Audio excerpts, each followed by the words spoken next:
All right, my beautiful followers, good afternoon and welcome to today's class. In today's class, I want to show you something which is actually of a great concern to us, and we want to make a change.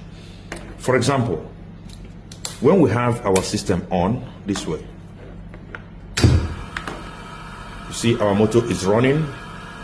That is looks to me like in forward direction.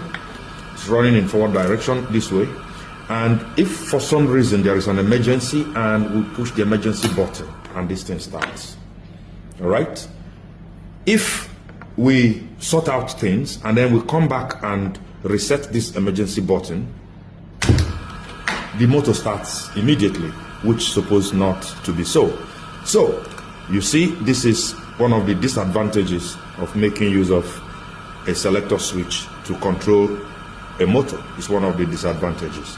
So what we want to do now is that we're going to now do another connection, not using this selector switch, that will enable this motor not to start when we reset this, but it will require an operator to start the motor after resetting the emergency button.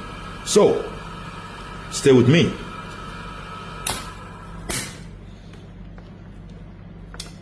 So I'm going to put this on stop and then make sure this one is reset.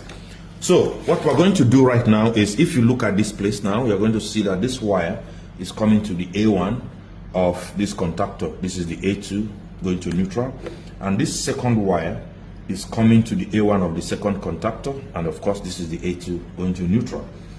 And this one is coming from the emergency button, and this wire on the emergency button, this one here, is coming all the way from this MCB, which actually controls our control signal.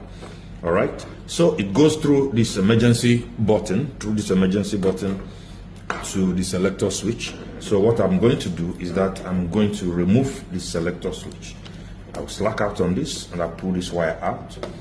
I'll slack out on this one, I'll pull this wire out, and I'll slack out on this one and I'll pull this wire out. Okay, so this will go. So now what we have is these two wires which are coming to the two contactors. So for us to switch on this motor is just to take this one and insert here, and this motor will be on. If we want to drive this motor to the forward direction, we'll insert this one and it does the same thing.